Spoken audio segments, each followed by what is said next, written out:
ಎಲ್ಲರಿಗೂ ನಮಸ್ಕಾರ. ಇವತ್ತಿನ ಈ ಹೆಲ್ಪ್ಫುಲ್ ಟಿಪ್ಸ್ ವಿಡಿಯೋದಲ್ಲಿ MS ವರ್ಡ್ ಅಲ್ಲಿ ಬುಲೆಟ್ ಪಾಯಿಂಟ್ಸ್ ಪ್ಯಾರಾಗ್ರಾಫ್ಸ್ ಅನ್ನ ಶಾರ್ಟ್ಕಟ್ ಕೀಯಲ್ಲಿ ಯಾವ ರೀತಿ ಮೂವ್ ಮಾಡಬಹುದು ಅಂತ ನಾನು ನಿಮಗೆ ಕಲಿಸ್ಕೊಡ್ತೀನಿ. ಈ ವರ್ಡ್ ಅಲ್ಲಿ ಒಂದು ಶಾರ್ಟ್ಕಟ್ ಕೀ ಇದೆ, ಆಲ್ಟ್ ಪ್ಲಸ್ ಶಿಫ್ಟ್ ಮತ್ತೆ ಆರೋ ಕೀಸ್, ಅಪ್ ಆರೋ, ಡೌನ್ ಆರೋ ಮತ್ತೆ ಲೆಫ್ಟ್ ಅಥವಾ ರೈಟ್ ಆರೋ ಯೂಸ್ ಮಾಡಿಕೊಂಡು ನಾನು ಪ್ಯಾರಾಗ್ರಾಫ್ ಅಥವಾ ಬುಲೆಟ್ ಪಾಯಿಂಟ್ಸ್ ನ ಮೂವ್ ಮಾಡಬಹುದು. ಬನ್ನಿ ಈಗ ವರ್ಡ್ ಫೈಲ್ ಅಲ್ಲಿ ಇದನ್ನ ಯಾವ ರೀತಿ ಮಾಡಬಹುದು ಅಂತ ನಾನು ನಿಮ್ಗೆ ತೋರಿಸ್ತೀನಿ. ಇಲ್ಲೊಂದು ವರ್ಡ್ ಫೈಲ್ ಇದೆ ಮತ್ತೆ ಕೆಲವೊಂದು ಪ್ಯಾರಾಗ್ರಾಫ್ಸ್ ಇದೆ. ಇವಾಗ ಇಲ್ಲಿರೋ ಪ್ಯಾರಾಗ್ರಾಫ್ಸ್ ನ ನಾನು ಮೂವ್ ಮಾಡಬೇಕು ಅಂತಂದ್ರೆ ನಾನು ಈ ಪ್ಯಾರಾಗ್ರಾಫ್ ನ ಕಟ್ ಮಾಡಿ ಬೇರೆ ಕಡೆ ಪೇಸ್ಟ್ ಮಾಡಬೇಕು. ಆ ರೀತಿ ಮಾಡೋ ಅವಶ್ಯಕತೆ ಇಲ್ಲ. ನಾವೀಗ ತಾನೇ ನೋಡಿದ್ವಲ್ಲ, ಆಲ್ಟ್ ಪ್ಲಸ್ ಶಿಫ್ಟ್ ಪ್ಲಸ್ ಆರೋ ಕೀಸ್ ನ ಯೂಸ್ ಮಾಡಿಕೊಂಡು ಡೇಟಾನ ಮೂವ್ ಮಾಡಬಹುದು. ಇವಾಗ ಈ ಪ್ಯಾರಾಗ್ರಾಫ್ ನ ನಾನು ಕೆಳಗಡೆ ಮೂವ್ ಮಾಡಬೇಕು. ನೀವು ಆಲ್ಟ್ ಶಿಫ್ಟ್ ಇಟ್ಕೊಂಡು ಡೌನ್ ಆರೋ ಮೂವ್ ಮಾಡಿದ್ರೆ ಸಾಕು. ನೋಡಿ, ಇದು ಕೆಳಗಡೆ ಹೋಗುತ್ತೆ.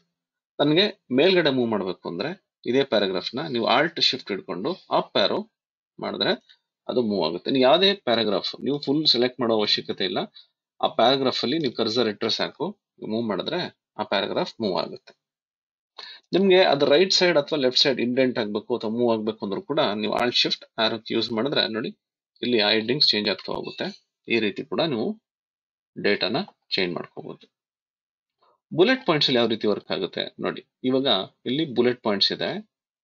ಈ ಬುಲೆಟ್ ಪಾಯಿಂಟ್ಸ್ ನಾನು ಮೂವ್ ಮಾಡಬೇಕು. ಇವಾಗ ಈ ಪಾಯಿಂಟ್ ನನಗೆ ಕೆಳಗಡೆ ಬೇರೆ ಕಡೆ ಎಲ್ಲ ಹೋಗ್ಬೇಕು. ನೀವು ಸುಮ್ಮನೆ ಇಲ್ಲಿ ಸೆಲೆಕ್ಟ್ ಮಾಡ್ಬಿಟ್ಟು ಆ ಕರ್ಸರ್ ಅಲ್ಲಿ ಆ ಬುಲೆಟ್ ಪಾಯಿಂಟ್ ಅಲ್ಲಿ ಇಟ್ಬಿಟ್ಟು ಆಲ್ಟ್ ಶಿಫ್ಟ್ ಡೌನ್ ಆರೋ ಮಾಡಿದ್ರೆ ನೋಡಿ, ಆ ಬುಲೆಟ್ ಪಾಯಿಂಟ್ ಮೂವ್ ಆಗುತ್ತೆ. ಜೊತೆಗೆ ಆ ಪಾಯಿಂಟ್ ನಂಬರ್ಸ್ ಏನಿದೆ, ಬುಲೆಟ್ ಪಾಯಿಂಟ್ ನಂಬರ್ಸ್ ಅದು ಕೂಡ ಚೇಂಜ್ ಆಗ್ತಾ ಹೋಗುತ್ತೆ. ಯಾವ್ದಾದ್ರು ಸರಿ ಇಲ್ಲಿ ಹೋಗ್ಬಿಟ್ಟು ನೋಡಿ, ಇದನ್ನ ಮೂವ್ ಮಾಡಿದ್ರೆ ಈ ತರ ಮೂವ್ ಆಗ್ತಾ ಇರುತ್ತೆ. ಇದು ಡೌನ್ ಆರೋ ಮಾಡಿದ್ರೆ ನನಗೆ ಇಲ್ಲಿರೋದು ಇದು ಮೇಲ್ಗಡೆ ಹೋಗ್ಬೇಕು ಅಂದ್ರೆ ಈ ಬುಲೆಟ್ ಪಾಯಿಂಟ್ ಫಸ್ಟ್ ಗೆಲ್ಲ ಹೋಗ್ಬೇಕು. ನಾವು ಅಪ್ ಆರೋ ಕೀ ಯೂಸ್ ಮಾಡ್ಕೊಂಡು ಕೂಡ ಮಾಡಬಹುದು. ಇದನ್ನು alt shift right arrow use ಮಾಡಿದ್ರೆ ಇದು ರೈಟ್ ಸೈಡ್ಗೂ ಮೂವ್ ಆಗುತ್ತೆ, ಅದು ಇಂಡೆಂಟ್ ಆಗ್ತಾ ಹೋಗುತ್ತೆ.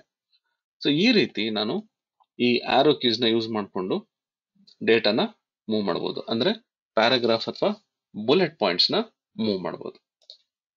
ಈ ವಿಡಿಯೋ ನಿಮ್ಗೆ ಉಪಯೋಗ ಆಗುತ್ತೆ ಅಂತ ನಾನು ಅನ್ಕೊಂಡಿದ್ದೀನಿ. ಈ ವಿಡಿಯೋ ನೋಡೋದಕ್ಕೆ ತುಂಬಾ ಧನ್ಯವಾದಗಳು.